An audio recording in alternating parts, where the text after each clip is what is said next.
Hey Sheldon, when you were going up against a quarterback like Aaron Rodgers, what's kind of imperative from y'all's end as a just defensive line? Uh, First thing is you can't get frustrated.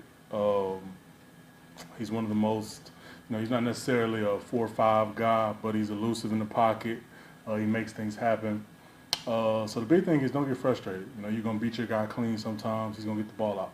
Um, there's gonna be times you get to him, and right as you get to him, he's getting the ball out. So um, we got to remain persistent in our rush, our approach, our game plan, and continue to pressure him. As good as he is, as good as any quarterback is, the more pressure you put on him, it's going to affect him. So that's probably the biggest thing thus far. You just got to remain persistent in the rush and not get frustrated, because that one time you get frustrated and don't execute, that's when he's over our head for a touchdown. So. Next question's from Nick Underhill. Sheldon, some live bullets, actual hitting. Just how do you feel being back out there through the first two? Feel good. I think for me, I've always played the game. I've always been a rhythm player. So the more reps, the more I can start to feel my rhythm. The better I get. I liked some things in week one, some things I didn't like. I was able to correct some of those things in week two, but there's still some things I don't like. So each and every week I'm just trying to grow. And I like where I'm heading, and it won't be long till I'm really feeling like myself out there, getting in that rhythm and really doing the things I know I can do to help this defense. Next question's from Amy Just. Yeah, Marcus Davenport was at practice today. How exciting is that for y'all to just finally get him back, even if it is limited or just going through stretch? Yeah, listen, it's always good to get that big guy back out there. I know he's been working his ass off, trying to get back out there and get back to the team and help us. So it's good to see him back out there. Obviously he's got to continue to take care of his business and continue to progress. But just getting him back out there for what little he was out there, that's big. We just got to continue to build on that. And then once we get him back into the fold, it's going to be scary. Next question's from Mike Triplett. Sheldon, has there been anything in particular that stood out to you that's just different to get adjusted to in empty stadiums, whether it's tactical or whether it's something you have to do on the sideline or just any change to your routine? What has stood out as being the most different? The most different, I'd just say, is like that first initial run onto the field. You're used to hearing crowd noise. You're used to hearing, cheers get louder, or when you're in an opposing stadium, you hear boos or something like that. But once you're out there and you're going through your routines of, stretch, pregame things, it's football.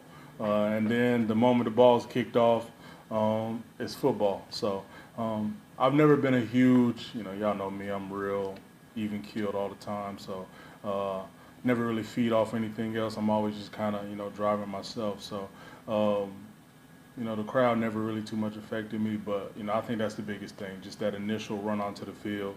You're just used to hearing crowd noise, whether it's boos, cheers, whatever it may be, but you don't hear that. But the moment you kick off and, we start going through the process, it's football. You gotta beat the guy in front of you. Next question's from Amos Morrell. The team announced today that they'll let some fans go to this game. Do you have anybody in the game this weekend? Listen, I just found out myself, so I have not thought that far ahead. My focus is just on trying to rebound from, Monday night, help this team and try to get out there and make as many plays as possible to help this defense, to help this team win the game. You guys talking about that, got a lot of young guys on that line. Have you guys, you, Cam, and everybody, kind of, talk to them a little bit about, how we got to put that behind us and focus on this week? Yeah. I think the good thing about that is, they're a good group of guys who just kind of follow the lead. I think, it obviously starts with Cam, and then, guys like myself, David, Guys who've been here for a while, and we kind of set that tempo, and they kind of fall in line and go to work like we do. They just kind of follow our lead and don't say too much, don't get too high, too low, and they've been good for us so far. But yeah, they definitely get the message about we just got to continue to move forward. It's a long season, it's a marathon. Sean's always preaching that it's a marathon, so we can't allow a loss in week 2 to cause losses in week 3, 4, and so forth. Next one's from John DeSager. Sheldon, you guys have kind of been dealing with, I guess, more or less white noise in the background these first couple of games. But even during that, how much do you guys hear Craig? Listen, if the stadium was full, you would hear Craig. So I don't matter how much noise they pump into it.